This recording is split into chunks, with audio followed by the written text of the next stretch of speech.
And then I started saying, yeah, you niggas seeing I'm having these backpack supply school giveaways out here, and you better start dropping shit off. Them niggas start dropping shit off. And that concept had came from, homie, had just reread that Black Panther Party book, what's that, the 5-Point Principles. Had just read that book. When you know Huey P. Newton break down how you go connect in any community, feed, clothe, and educate. You can go to any community down there on earth. If you show up feeding them, putting clothes on their back, and educating them, they'll accept you and embrace you. Except them motherfucking countries, them, you know, that land that them motherfuckers don't have no contact with humans. Yeah, but now for the most part, homie, so that was a tactic that I would use anywhere throughout the city, anywhere throughout the country, homie. They go show up feeding the people. That's why I had the barbecue pit. We had the our first summer at the lady. We had a feeding program, a summer nutritional program. We fed Monday through Saturday. Part of the federal requirements was they had to eat on the site. Whatever left over, y'all take it home. And then the grown folks started eating. So, homie, my frustration. So the internet became my outlet. The internet became my punching bag. The internet became my gym because it was my outlet. And they had just created the live button. Yeah, that was my outlet, homie. So when I got through working in the community, the things that I seen, you know, yeah, dad, you whole ass laying up on the woman house all day long. Nigga done walk the kids home. You laying on the couch and the woman at work. And the kid got a knock on the door. Nigga, ain't no food in the house.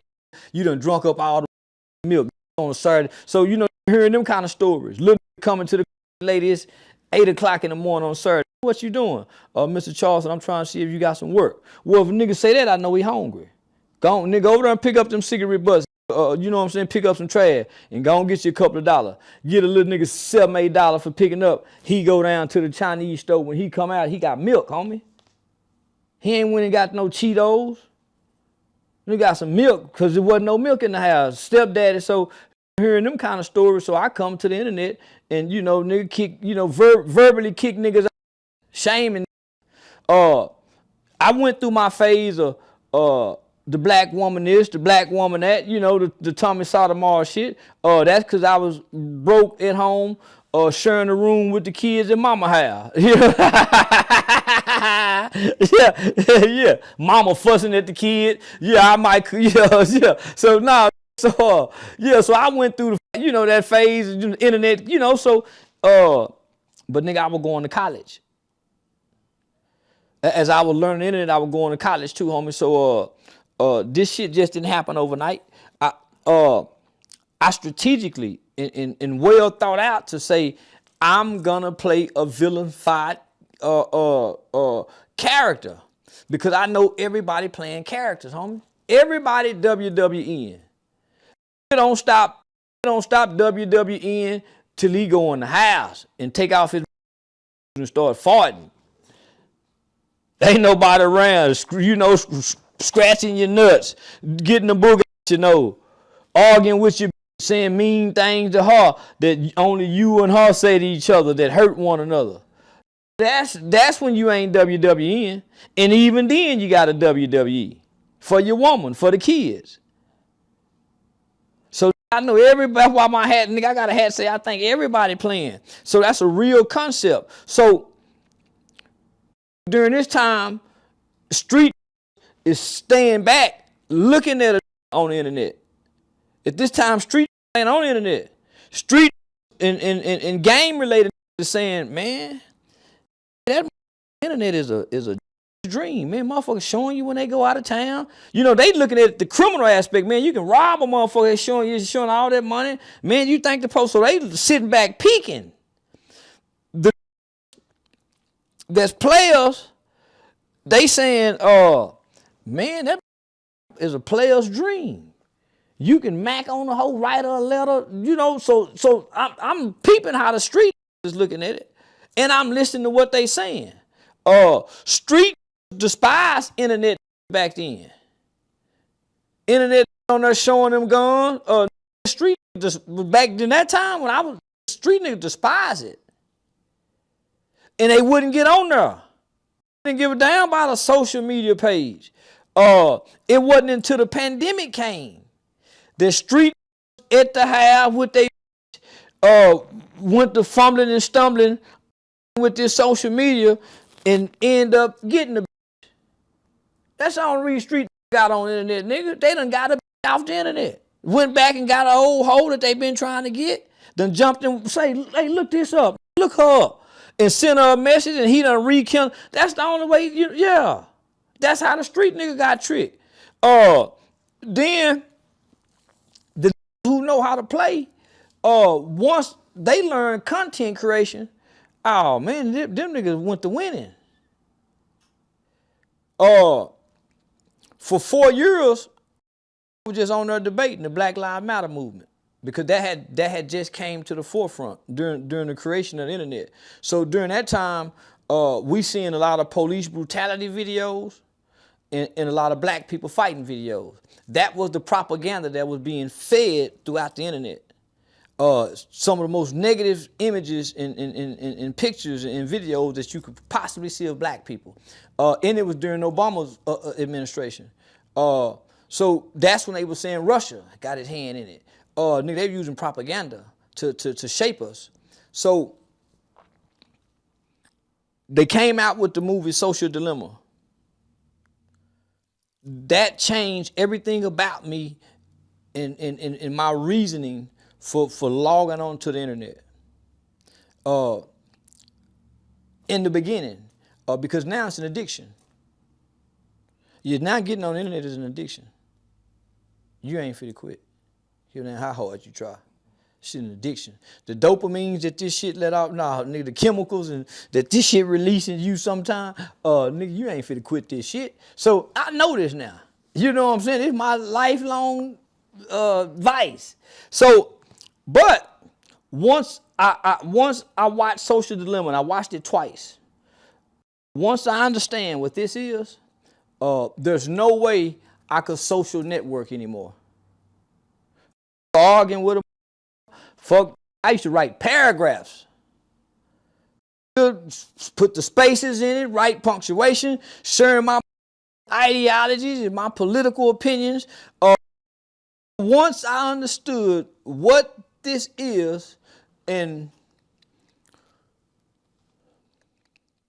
the people on the other side that you can't see, what they make from us being on there and the extreme measures that they go to or go through to get us on here, nigga, there was no way I couldn't tap into the monetization.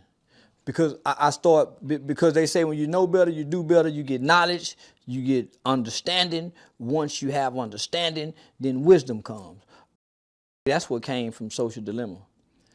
When I realized that this is almost like, this is up there with God. This is up there with God. And this got some power. It almost can think for you. Man, this know what you like. When you up at night, just strolling and looking at something, and you stop and look at this girl picture for too long, they make note of that. And if you ever try to sit this down, one day magically, the woman you keep looking at, they're gonna force y'all to become friends. They almost force y'all to meet at a grocery store. Homie, this shit is deep. So, the people from Silicon Valley, man, all these young people who created these, they went to our government and said, hey, man, we done f***ed up. This shit needs some regulation, but it's out of hand. So I'm not on here to argue with my feelings. When I got the word content creation, This is about content. I don't give a who I said. Man, you said this. I said it online. It's content. I don't half the shit I done said online I don't mean, and half the shit I mean I ain't said. Nigga, this is about content. And at that time, it was me against the world. Everybody. Say, man, such and such died. Man, f him.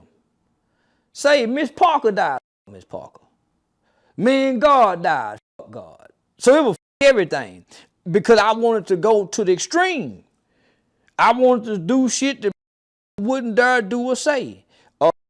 I even went and started saying, man, I don't white women protesting for Bill Cosby.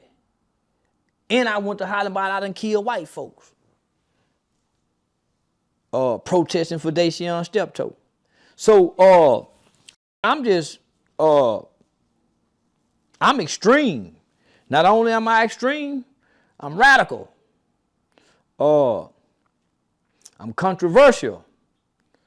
And I'm disrespectful to what I deem as the greatest disrespect to black people in America, the street culture and the rap. So that's how I came into this shit, nigga. I was blind man shuffling. It took me 2 years before I can even figure out how to monetize YouTube, but I'm getting millions of views on Facebook. Everybody else taking my Facebook video, putting them on YouTube, getting money like a... I don't know nothing about nothing. Because, nigga, I'm getting my fix from the dopamine of having 700 likes, 1,800 shares. When I'm live, it's 12,000 months. Nigga, that's a drug. You think that the woman who posts a picture that get 10,000 likes, don't you know how she feel if she just gets 700 likes? That bothers the esteem issues. So I went through all that phase, being Facebook famous, not making the guy, not knowing nothing, and realizing nobody around me know how to do it. Didn't nobody know nothing, nigga. Everybody on social media, nobody know how to make no money, no nothing. And that's when it was its easiest. So once I transitioned to YouTube, it was the beginning of the pandemic, that January. Yeah, that January of the pandemic, homie. I got a $200 check. By April, I think I had a $4,000 check. By May, it was $10,000. By July, it was $16,000, and they deleted my channel. And I was breaking all the rules. Didn't nobody tell me, man, what to do, not to do, nigga. I was breaking all the rules.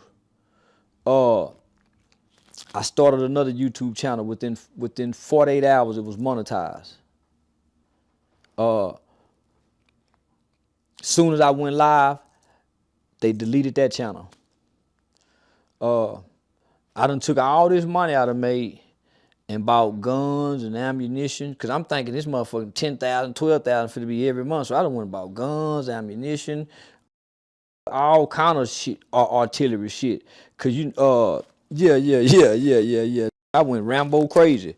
So me and my Robert Hockley, CEO Hockley, I was depressed. Done lost all this goddamn money arguing with these goddamn Asians. I done got into it with China Mac. I done made Houston news for my Asian hate spew. I done spewed some hate to the Asian communities. They done canceled my comedy show. Boy, I was depressed. Thinking I would fit have to go back to borrow money from the wife. No, nigga, I was depressed. So my say, one thing you know, you got a following. So that's how we created the website, the www.therealcharlestonwhite.com, and started selling merch. Nigga, me and him went half on building the website and everything. Started selling merch. Shit, nigga, them first month, the merch did good, and the merch still do good. So that became residual. Started trying to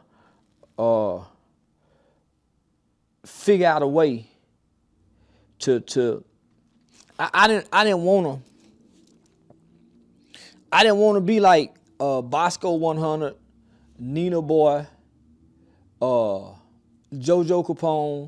Capone, Queen's Flip, who else? A whole bunch of them, homie. A whole bunch. I didn't want to get stuck on the internet. A lot of these niggas, every day they gotta wake up and rely on this. And you know YouTube can play with your numbers. They can make it, you know what I'm saying? So I wanted to be able to take this following and see if I can make it transition into reality. So a lot of people have tried to done it. Vlad done tried to take his following, his millions of followers, and come do a podcast. He couldn't do it. They wouldn't follow him. DJ Academics done it. They tried to come sell out an arena, motherfucker empty. So I was watching. I said, man, I don't want to be like these niggas stuck for years hollering at this motherfucking YouTube channel. And I can't make these same people who I'm asking to like, share, subscribe, and who cash apping me, giving me getting you the super chat money. You mean to tell me if I came to their city, they wouldn't buy a ticket? If I got my own website, they wouldn't, because if I sell my t-shirts off YouTube, Teespring, they get down there 50% of my money. If they send me some money through YouTube, YouTube gets 50% of $100. Can I get them to, so homie, that became my focus. So that's what made me try comedy. And what made me try comedy is because I was in that YouTube studio often. The YouTube studio, your best friend if you got a YouTube channel. So I was in a YouTube studio, homie, paying attention to the analytical data. Not just looking at the numbers, but looking at the comments. It's a different when you look on YouTube, but it's a way big different when you go to the studio and look at it. So, nigga, consistently people kept saying, man, you need to try to do comedy. You need to try to do comedy. You need to try to do comedy. So, nigga, my fan base spoke that to me and gave me that direction. Because, nigga, I ain't know what, you know, nigga, I ain't know try to get in a movie. I ain't know how to transition from being on here, because this was starting to really supersede what I do in real life. The shit that I was starting to say on the internet started becoming so polarizing, it started superseding what I did in real life. So I had to figure out a way to separate this internet character from the real man, because they think the internet character is the real man. So now I got to create a character to put on stage, and that's where the Rat William funny come from.